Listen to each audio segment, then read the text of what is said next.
Good afternoon, everyone, and good morning too. A very warm welcome to our exclusive webinar, The Future Ahead NRI Wealth. I am Rinku Rathod, heading the product and research team at Investec, and I'm absolutely thrilled to be your moderator for today's session. So, as NRIs, we all know you all occupy a very unique positions. You are actually observing a global economic shift firsthand while watching your roots India emerge as an undeniable economic powerhouse.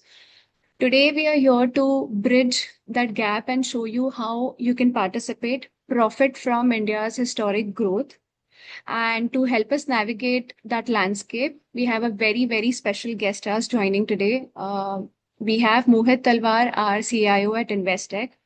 Mohit brings in about 2 decades of experience. He has deep market expertise across institutions into wealth management, investment banking, and a stellar record of navigating complex macroeconomic cycles. Having worked across leading banks, including IDFC, HDFC, Deutsche, very welcome, Mohit, and thank you for joining us today. Thank you so much, Rinku. Extremely grateful to this opportunity that we have got, and thanks a lot to our global audience who have been kind enough to join us on a Saturday. I'll be. It's an incredible opportunity to address a lot of global macroeconomic shifts that we are seeing in Indian economy. So looking forward to this interesting conversation, Rinku. So, Mohit, let's start with the biggest picture that we see. When we look at the global market right now, we are seeing significant headwinds, such as central banks, dealing with sticky inflations or slowing industrial output across the West region, if you see, general economic cooling. But yet, on the other hand, what we see is, major global institutions like IMF and the World Bank consistently point out to India as the bright spot or the rising spot. Okay.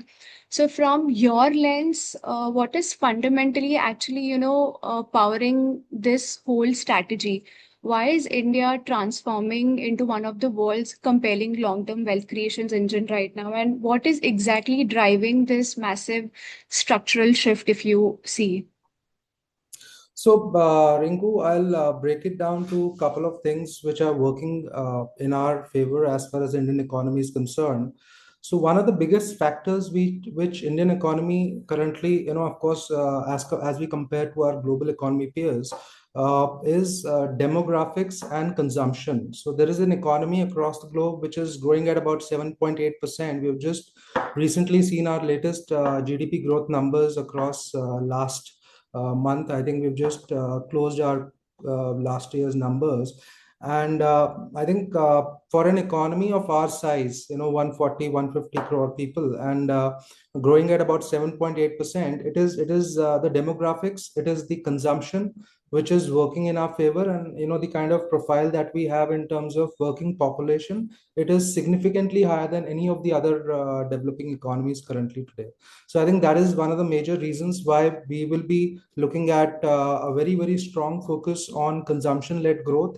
The second reason is, of course, focus of government from manufacturing-led Make in India and various schemes that they have launched in terms of production incentives, which is why something like some of the commodities and some of the things which were manufactured in China or the other parts of the world are now getting manufactured in India, and we want to actually consume in India, and that is where the entire shift from consumption to manufacturing and investment-led growth is coming.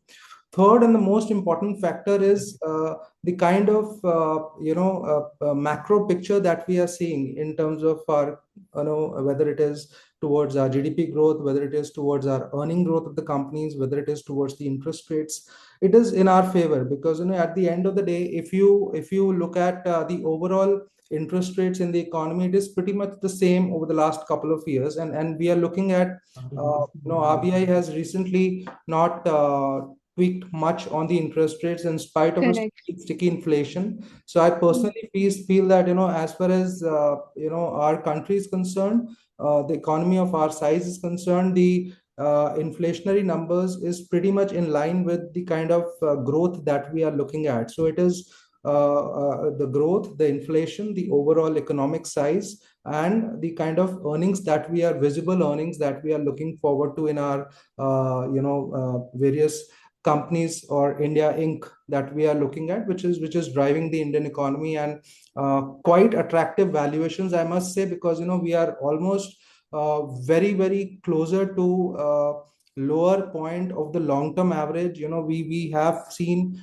time when prices of various stocks and prices of various companies in terms of their valuations were trading all time high 20, 25, 30 times price to book valuations, and multiples were very very obnoxiously high. And currently, if we see, we are about 16, 17 times price to book valuation, three and a half times price to book valuation in terms of our book value multiples. So we Mm. are pretty much closer or lower end of the curve as far as a long-term average, which gives us a very good comforting factor as far as the long-term growth, looking at the growth trajectory which we have, and the size of the economy and the consumption and the overall manufacturing and investment led growth is concerned. So these are the couple of things put together.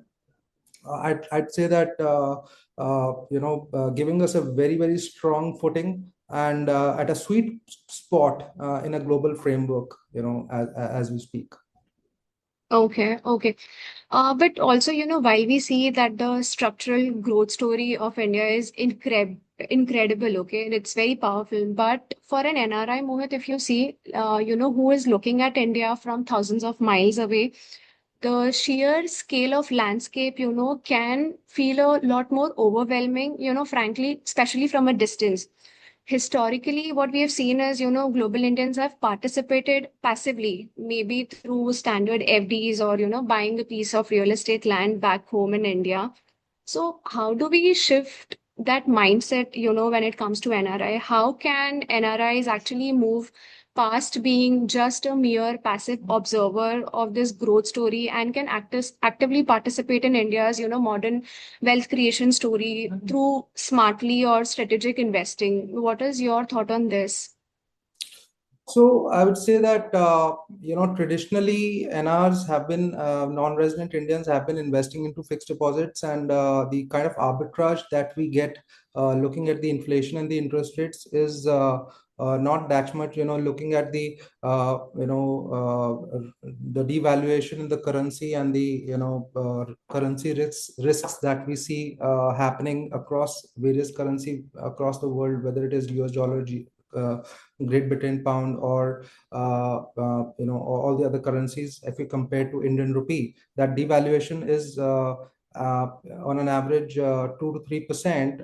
But what we have to keep in mind is that when you are looking at India, you should actually invest into some of the growth oriented assets, which is giving a very very strong long-term outlook as far as growth-oriented assets is concerned. When I mean growth-oriented asset, we are looking at equities as an asset class, which gives us a very strong earnings growth over a period of time, and it needs to be the compounding which works in our favor is actually when you invest across a portfolio of assets, which includes your bonds, which includes your AIFs, PMS, mutual funds. But at the end of the day, the portfolio has to be very well diversified. I think that is where the work of the NR Wealth is concerned. That we focus on the diversification and the requirement that is there on the portfolio construction. Looking at what the traditional investments you were just talking about in the FDs or in the properties, we have to move away from it in order to have more long term view and more as far as the other factors of the liquidity is concerned in the portfolio. Okay. So, while you talk about, building asset, actually, this builds the core mechanism of building wealth, asset allocation. And what I feel, and what I've actually seen is NRI face a very unique financial math problem. Their daily living expenses, their mortgages or lifestyle cost is all in their respective foreign currencies, be it USD, be it GBP or AED. But when you look at India, looking at India as primary high growth engine investing into INR. So given this structure, multi geography dynamic, if I have to say, how should an NRI in this scenario, design an asset allocation framework that is actually successfully, capturing India's aggressive growth story over next 5 to 7 years, and while simultaneously protecting the cross-border needs for stability or liquidity, or even for that matter, currency diversification?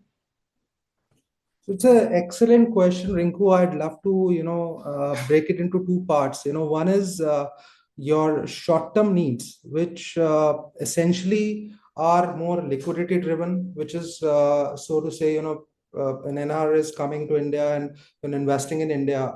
He really needs more space in terms of, whether he wants money for some work in terms of education of their children, or marriage of their children, or any other specific needs, buying some kind of property anywhere across the world. So that liquidity has to be taken care of. So you have to space your portfolio in such a way that the first part of the portfolio should be more towards addressing your short-term liquidity requirements. The second part of the portfolio should be more towards structural long-term growth story in the Indian equity markets.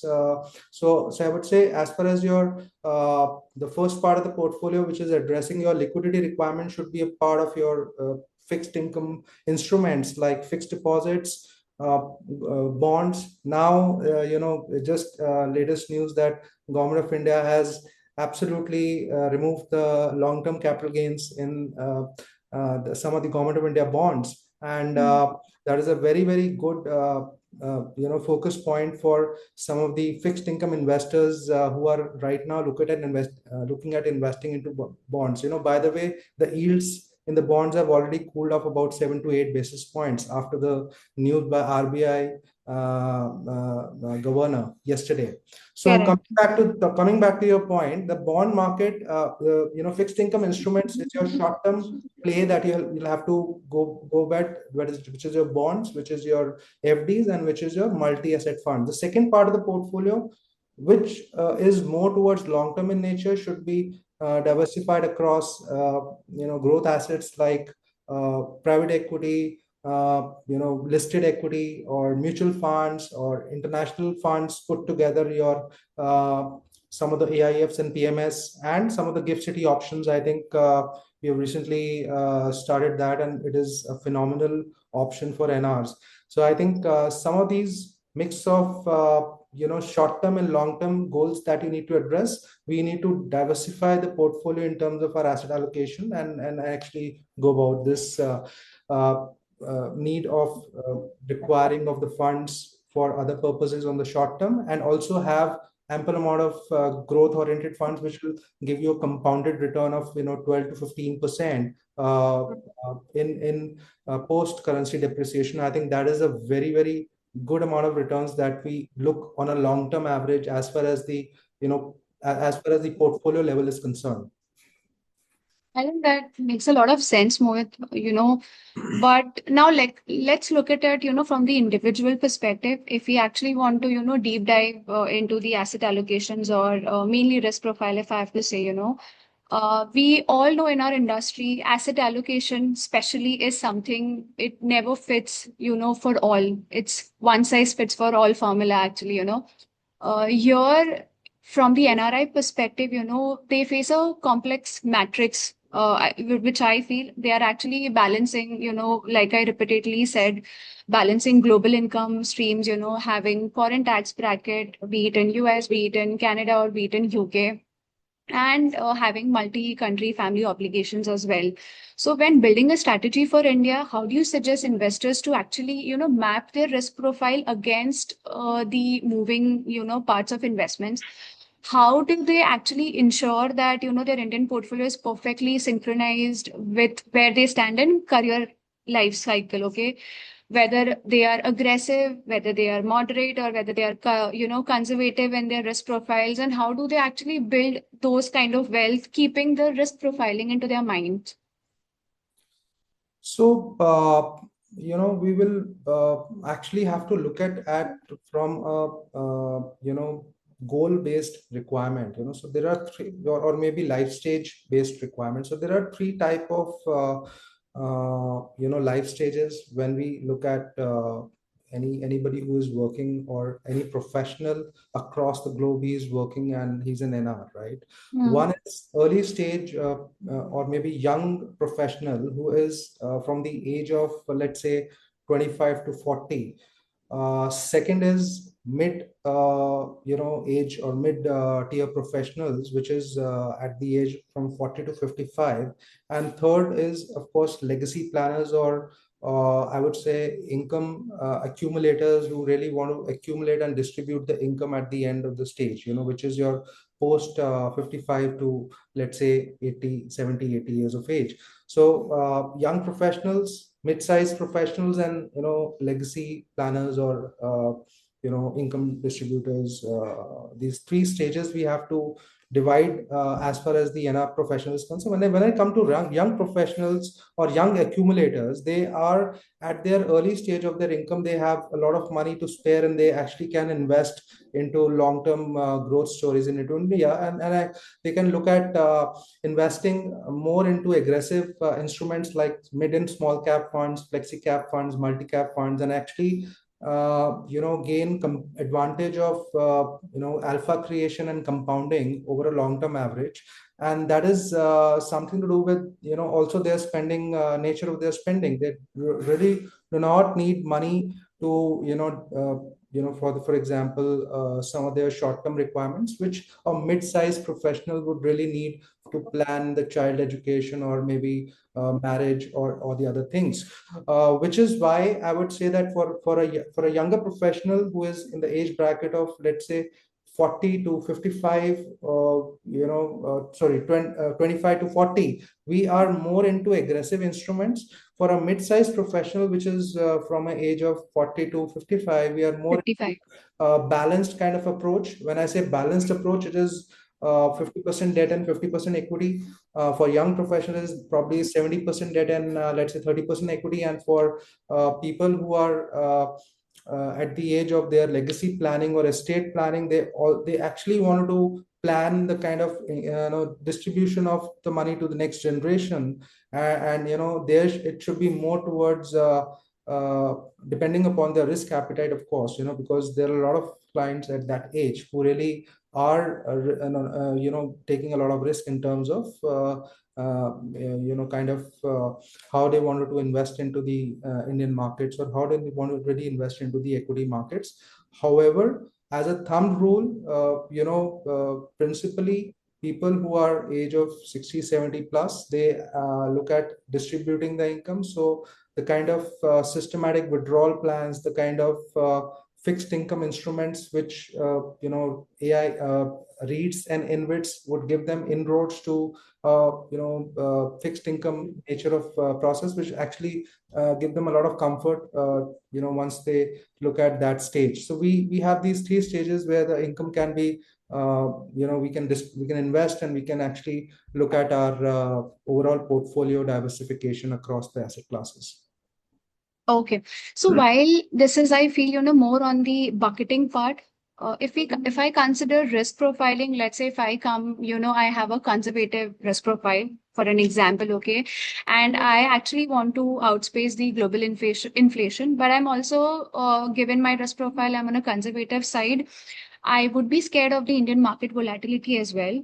So if you, would want to kind of give me an asset allocation, what would be your suggestions? Let's consider all three, actually, be it for conservative, aggressive, or a moderate risk profiler. What a basic asset allocation from them in terms of divisions between equity, debt, real estate, or international equity or commodity? How would be the asset allocation from a risk profilers would look like? So I think before I answer this, Rinku, I would actually go more focused towards why there is an asset allocation requirement. Because I think majority of the portfolio, how the portfolio will perform over the next few years, over the next couple of months, quarters, years, and decades, it completely one single factor across the portfolio allocation is deployment of the money is asset allocation. Because if you really do not want to have those sleepless nights as an investor, and if you really really care about your customers or your clients, you have to focus on asset allocation framework. So I think I'm very happy we come up with this question.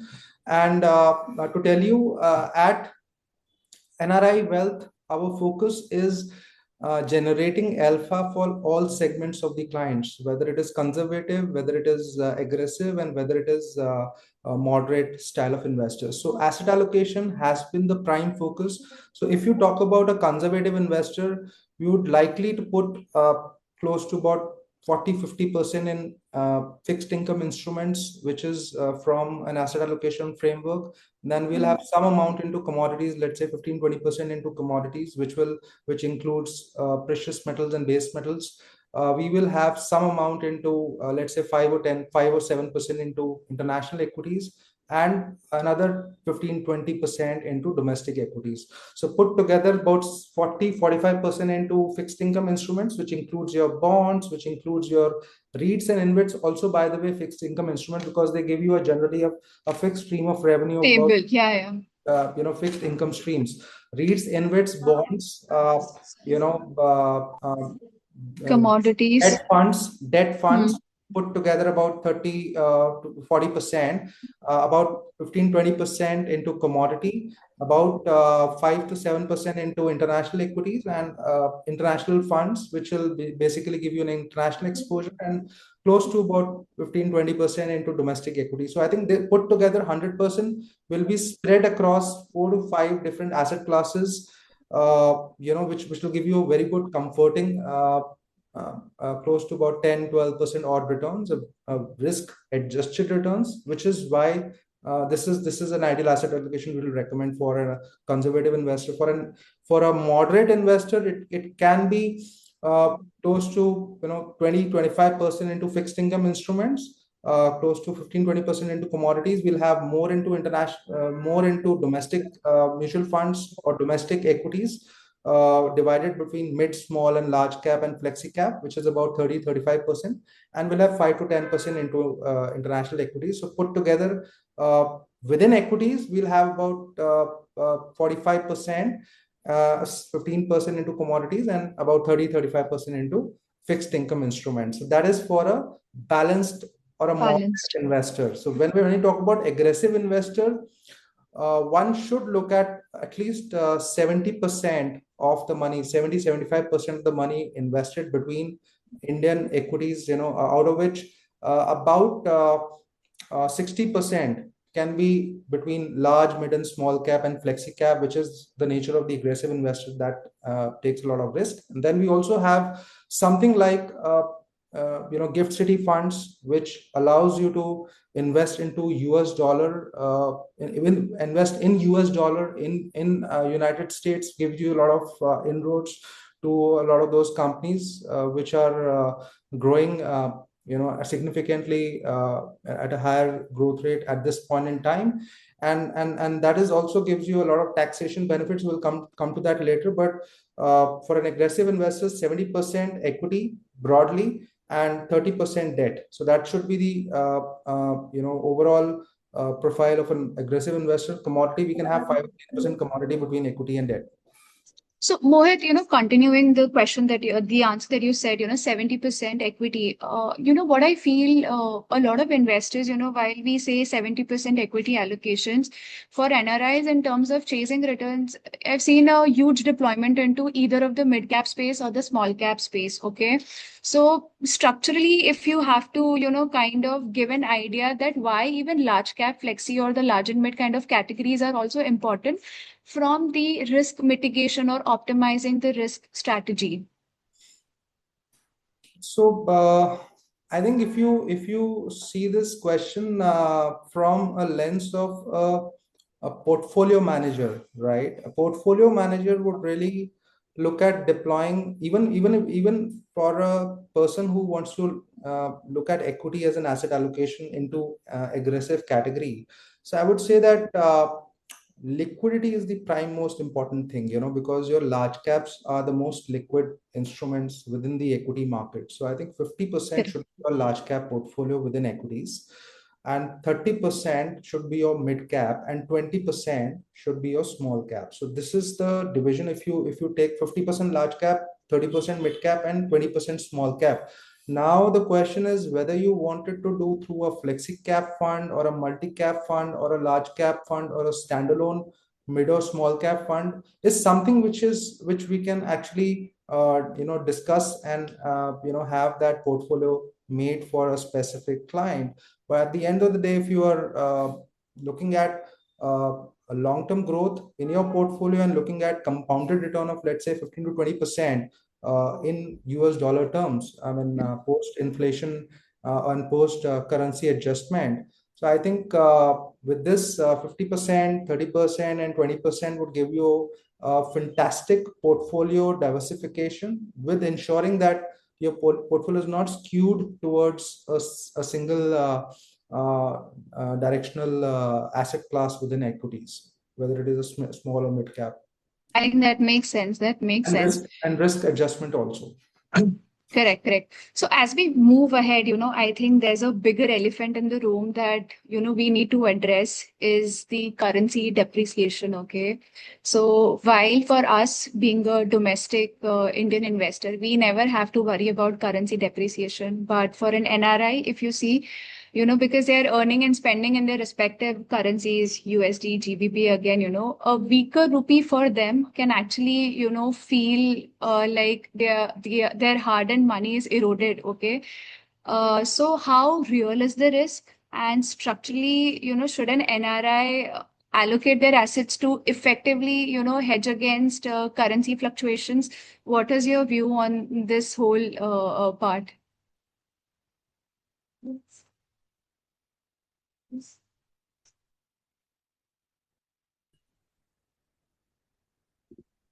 Mohit? I'm sorry, I think there's some I just got disconnected in between. Sorry. no issues. So, do you want me to repeat my question? Yeah, please do that. So my question was around the currency depreciation. Okay, while we Indian investors never have to worry about the currency depreciation as a factor. Okay, but for the NRIs, who are earning and spending in their respective currencies, when they invest back in India, back in their home, the only factor that keeps scaring them is the eroding INR. They feel that maybe whatever the amount that they're earning is kind of eroding if the because of a weaker rupee. So, in your perspective, how real is the risk, and how should an NRI actually allocate their assets to effectively kind of hedge against currency fluctuation portfolios? So I would say that normally, because of the differential in the inflationary levels across various countries, and the difference in terms of the stages of the growth that every country is at, there is definitely a uh, currency fluctuation or currency depreciation which happens across every year, about 2 to 3% or 4%. This time it is slightly more, while government is working on a lot of factors across that. We will not too much focus on that. But my point is very simple. If you really want to hedge your portfolio, if you really want to create a portfolio which is long-term compounding portfolio, which gives you an alpha over a certain amount of inflation that is there in the country, a certain amount of currency depreciation that is happening, you have to look at equities and asset allocation. That is very, very important. So as I said, when you look at your portfolio, we just talked about REITs and InvITs, which gives you a fixed income. When you talk about REITs and InvITs, they're nothing but investing into real estate investment trust and infrastructure investment trust. So rather than investing into a property traditionally, you get about let's say 4 to 5% over the long term average. Your yield on the property, whether it is property in the domestic, you have 2 3 properties for rental incomes and all. You rather look at something which is giving you about 8 to 10% yield on your portfolio, which is why REITs have become very popular, which is why something like funds from Gift City have become very popular. Gift City funds directly allows you to invest in US dollars in US, and it gives you advantages on the capital gains. And there are certain structures in Gift City which also allows you to don't pay tax on your capital gains. And to tell you, it is a phenomenal achievement that we have done. There are a lot of mutual fund companies in India which are having focused funds from Gift City, and anybody can invest in those funds. Under the limit of your normal $1 million, I think you can invest in US dollar terms as far as the Gift City is concerned. And that is second thing. Third is, of course, you can look at portfolios across alternative funds, across private equity, which are exceptionally high on returns, extremely exceptionally high on risk as well. So you'll have to make a portfolio which is well diversified across fixed income streams like AI, like REITs, InvITs, Government of India bonds, bond funds, and FDs. That is one part of the portfolio. The second part of the portfolio is across ensuring that you directly invest in US dollar, don't have that rupee currency risk in your play, which is a Gift City funds. Third option is, of course, through aggressive mutual funds which will actually mutual funds and PMS and AIF and private equity, which will give you inroads to some of the alpha creations in your portfolio. If you are able to optimize and diversify a portfolio at a portfolio level, at any given stage of time, neither you'll have an issue of liquidity, neither you'll have an issue of returns. So over a long term average, you have to keep one portfolio which is more on a conservative side, which will give you a fixed income, which you require for your day-to-day purposes or for liquidity purposes.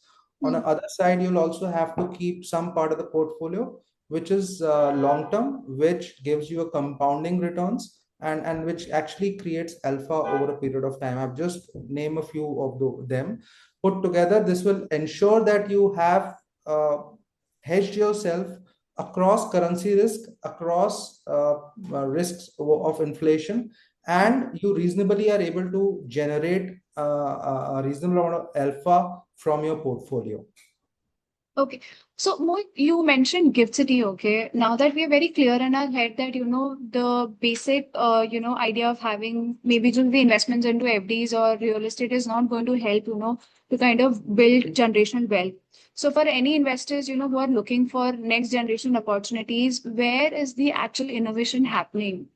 You, I think, repeatedly mentioned Gift City. So if you could just throw some light on the Gift City, what is Gift City? How is it evolving around time frames, and what are the opportunities in this particular product for the NRIs?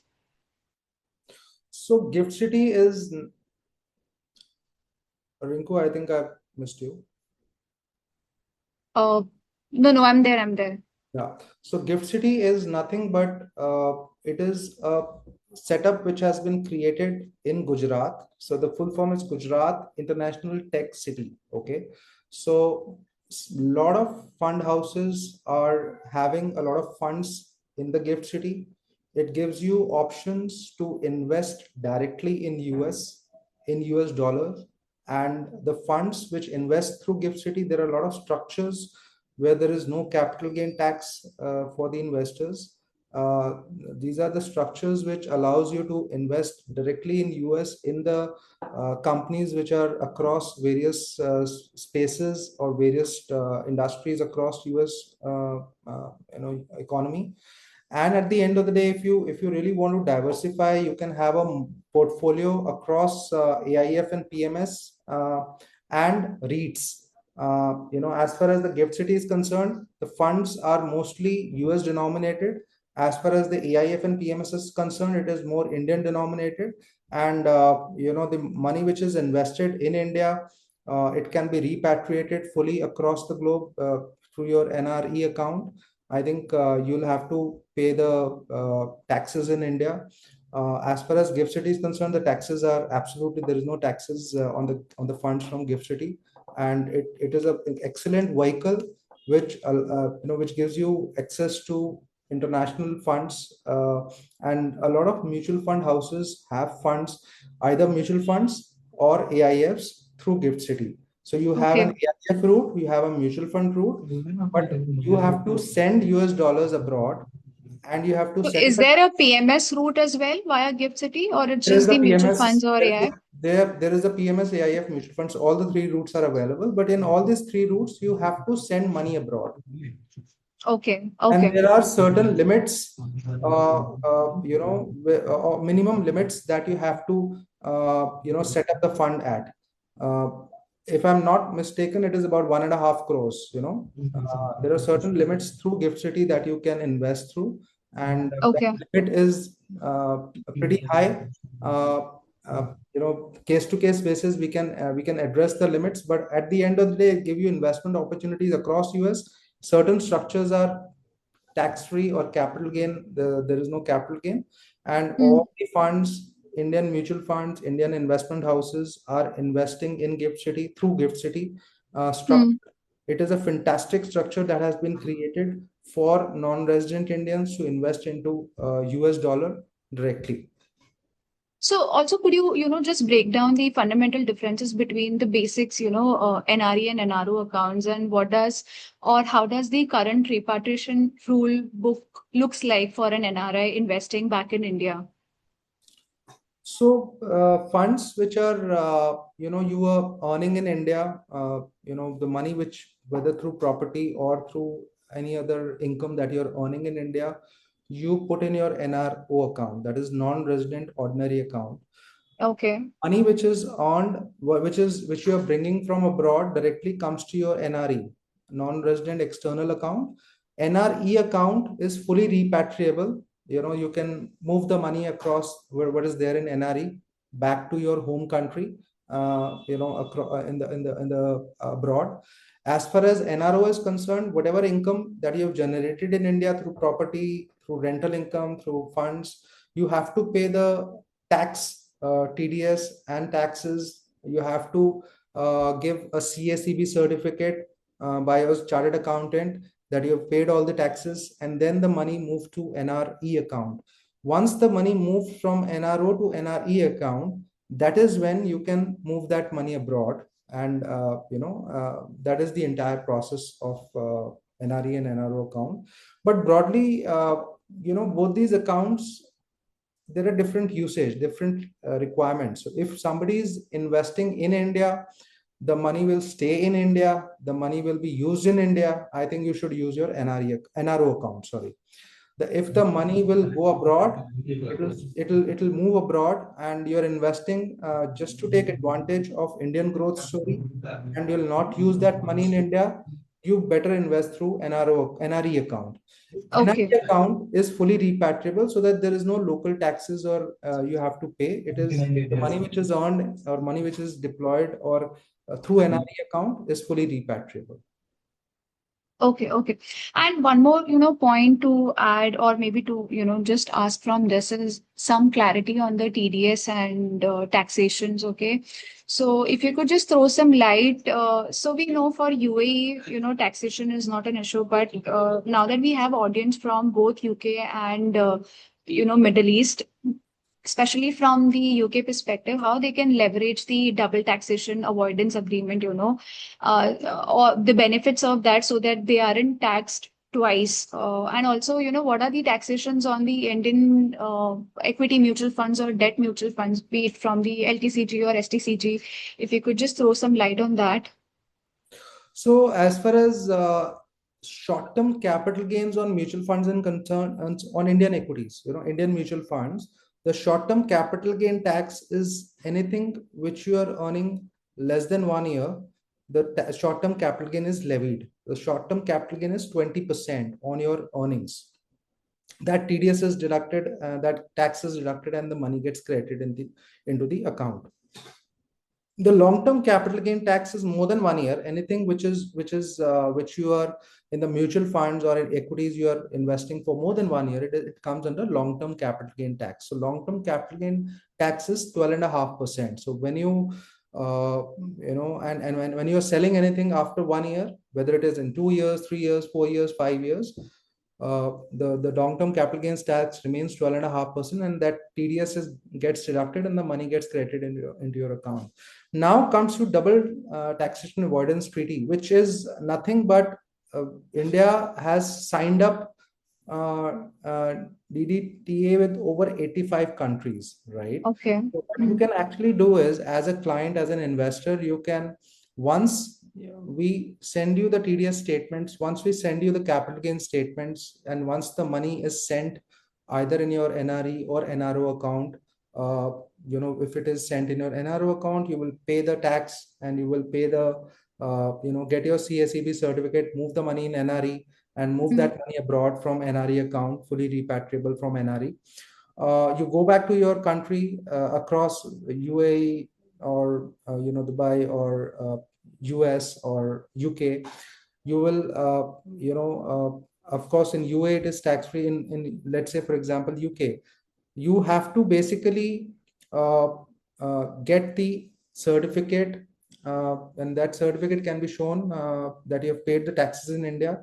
You'll get that taxes back. So that is actually how it works. And Okay. at a group level, we give you all the tax reporting, we give you all the TDS statements, we give you all the capital gain statements, which allows you to go back to your country and ensure that you don't pay double taxation on your money. So I think that is something which is very imperative, so that you can actually make sure that you're not paying the taxes twice. Okay. Okay, that was very interesting, actually, Mohit. Now, as we move towards the last segment of our webinar, while we've covered why India and where and how, but I think what is important for me to understand and for the audience to understand is, in your years of experience, 20, 22 years of your working experience and dealing with a lot of global clients, I am definitely sure you would have seen some, missteps or certain mistakes that usually the NRIs make while investing in India. So what is that advice, you would like to give the NRIs and how to avoid them? I think normally, we have seen a lot of non-resident Indians buy a lot of property in India. So Hmm. typically, any property if you're buying, there is a emotional effect where you're buying a property for a long term, for a legacy, for your next generation. But one has to understand there is a huge amount of maintenance required to maintain that property. There is a huge amount of effort required to have the rental incomes and the wear and tear and maintenance of the property, which actually takes a lot of toll on your entire cash flow, right? That is point Hmm. one. Second point is that we essentially are looking at some of the uh, low yielding assets where we are investing, right? And I think we should not consider them, whether it is rental yields, whether it is your, of course, to some extent fixed deposit. It is not that much lucrative as a when you talk about currency depreciation and inflation adjusted. So you actually relying on some of those assets which are not yielding much return. That is the second thing. Third thing is, of course, ignoring impact of depreciation, because today if you look at globally, the currency depreciation is almost taking a huge toll in terms of the overall returns in the portfolio. What the investors abroad are looking at: tax adjusted, risk adjusted, currency impact adjusted returns. So I think if it is only money which is invested in India from an Indian resident, then you don't have to look at currency depreciation and inflation, etc. Of course, inflation is a major part, However, when you are a global investor, you're coming from US, you have to look at currency. That impact is very huge. So I think that is the second thing which we should consider. Asset allocation framework, we should consider more and more diversification across the portfolio, so that you're not depending upon one asset class to, like a property or like a FD, which probably yields you return. Third, Hmm. and the most important thing is that do not rely on past performance. I think this is the biggest mistake which investors do, that they look at past performance of the funds, or I have one of my clients in India who have his friends advising him on which are the stocks to buy, which are the stocks to sell, and after about 1 or 2 years or 3 years, there are huge amount of losses which gets incurred, because there is a lot of difference which uh, a prudent financial advisor, or a prudent advisory firm, or a prudent investment firm brings in onto the table, in terms of risk management, in terms of portfolio allocation, in terms of diversification, in terms of portfolio construction, product selection, which is not possible really by an individual, or maybe a friend who is not into that, mode, into that particular Correct. job. So this is our full-time job. So I think these are the common mistakes which I have seen by a couple of our investors. I think that we can avoid them. So I think to wrap up everything, Mohit, like you said, for an individual to manage all of these things alone can be very overwhelming. One second. Yeah. Sorry. So, everything managing on their own can be very, very overwhelming, can be very complicated. It's like a full-time job that you're doing, be it, the compliance part, taxation part, NRE, NRO, which fund should I select, or how should my asset allocation look like? What is my risk profile? So how exactly, does the NRI Wealth platform solve these challenges? And how is this platform actually helping NRIs to build a, generational wealth, or a, seamless wealth for the future? So I think this is what I was actually very happy you brought this question up, because one of the biggest differences which NRI Wealth is bringing onto the table is,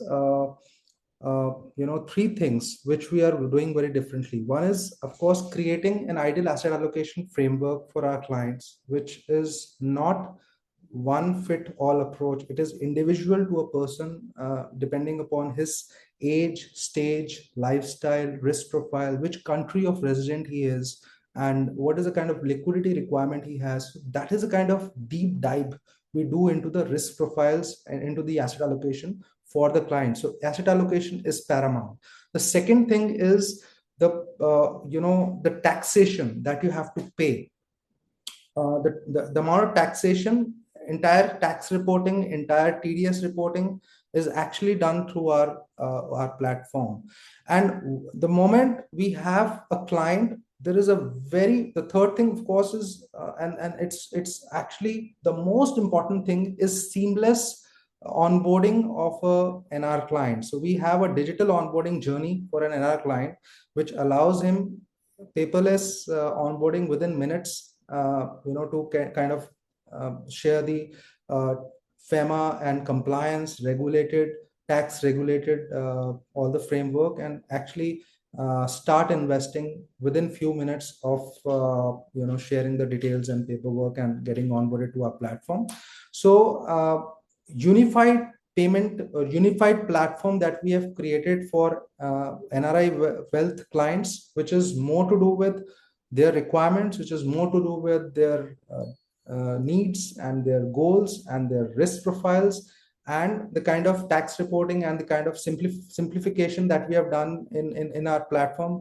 It completely changes the dynamics of how we will actually remove all the complexities in the air and give you the best of the world in one single platform. I think that is what we have tried to do at NR Wealth.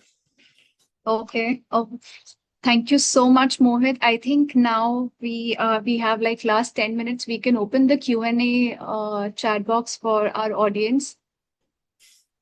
to all our attendees, if you have any questions, you can just paste it in the Q&A chat box. I think, Mohit, we have a couple of questions. Let me just take one by one to them. So the first question that we have is, what would you say should be the portfolio mix amongst countries and then securities? So I think the as far as the countries is concerned, I would suggest 60-70% or 80% of a portfolio should be to India, right? I think India is a growth story. I would not shy away by saying that we have a multi-decade growth story intact. So 80% to India, probably 10%, 70%, roughly 75% to India, about 15% to US, and remaining about 10% to Asian markets. And then Okay. coming to the securities, I think it completely depends on what is the kind of security you're looking at. But broadly, to start with, I think mutual funds is the best platform to begin with, and then followed by some of the Government of India bonds. And if your investment allows, you can also go into investing into an AIF or a PMS. But I think mutual funds is one of the best asset class to invest currently as far as the securities is concerned. Okay. The second question is NRIwealth.com an investment platform? Of course, it is an investment platform. You can invest through NRIwealth.com. You have the entire journey of onboarding, portfolio construction, portfolio, asset allocation framework, and then based on your risk profile, return expectations, based on your time horizon, and based on your lifestyle and all, you can actually have your portfolio created. From the NRI Wealth platform, we can have our experts talk to you, and it is an investment platform which gives you a lot of differentiation in terms of how, why, when, and where you should invest. I think if all these answers are pretty much clear, and of course, once you invest, it is more of an engagement which our platform does with our clients. Okay. The third question is, how frequently you do the rebalance client's portfolio, usually advisable in this current dynamic situation? I think it's a very interesting question.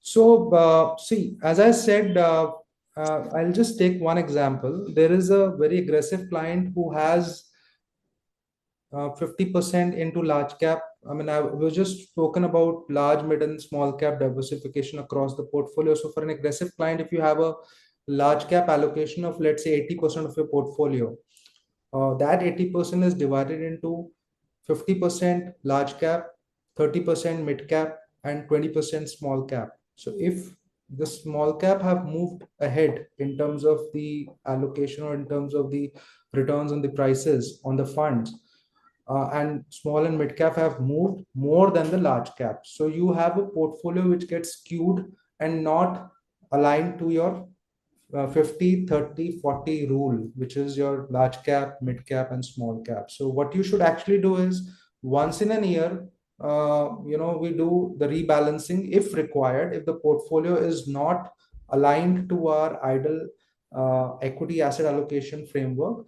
But rebalancing, is not really required unless and until it is out of the entire framework that we have set for the equity. Secondly, more than rebalancing, I think it is the review that we do frequently. So by just doing investment, it will not help unless and until we don't do frequent reviews with our financial planner or our financial advisor. We have to do frequent reviews. So that is where NRI Wealth investment platform gives you inroads, that we have a mandate that quarterly we have to do a review with the client, and that is a very thorough review and a very, very comprehensive review that we do with our clients, which will ensure that we are on the same page as far as the client's requirement are concerned, as far as the portfolio is concerned. And review does not mean we have to change the portfolio. It only and only means that we are continuously on top of the portfolio and ensuring that our goals and our liquidity and our vision is aligned towards the portfolio. And there are a lot of things which come up in the review, and I think that can be addressed. But rebalancing mostly once a year, if required, review once in a quarter. Okay. The next question is, I think this will be the last question. Does your company involve international products such as structured products and CLN? Structured products, yes. CLL, I have to check. I'll have to check the nature of the product. So we can just come back to on the CLL side. But yes, we do structured products. We have a lot of structures which we have done in past for our clients. They are domestic structures, international structures. As I said, there are a lot of gift city funds which are having different kind of structures, long short funds, depending upon what is the kind of time horizon or what is the kind of investment you really need to invest into. There are structured funds which are giving you a fixed returns. There are structured funds which are investing into a certain amount, and then you have some kind of put options within those structures. So put or call options within those structures. So yes, we do structured funds. The other thing I'll have to check and come back. So I think we'll just answer our on this maybe after checking. Okay.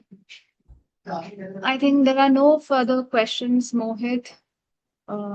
So, bringing it to the end, I think it was the most incredible, session I've had.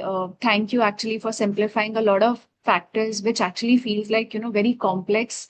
When I see at the, from the viewer's perspective, actually. So I think to summarize this, it's clear that with the right asset allocation, a clear view of risk profile and having a robust platform actually supporting these can, position NRIs, to participate in India's growth story. Thank you all. Thank you to the audience, who joined us from across the globe, all on the Saturday, morning and the afternoon. So, thank you so much. You can reach out to us if there are any further questions on the chat box. We'll make sure we'll reach out to each one of them. Thank you, Mohit. Thank you once Thank again, you. and thanks to everyone Thank you, for Ritu. Thanks everyone. Thank you, our global audience, to take out time on a Saturday. And I think I had an incredible chat and discussion, very exciting discussion had with you, Rinku. And thank you so much. And looking forward to have many more conversations like this. Thank you so much. Thank you, everyone. Thank you.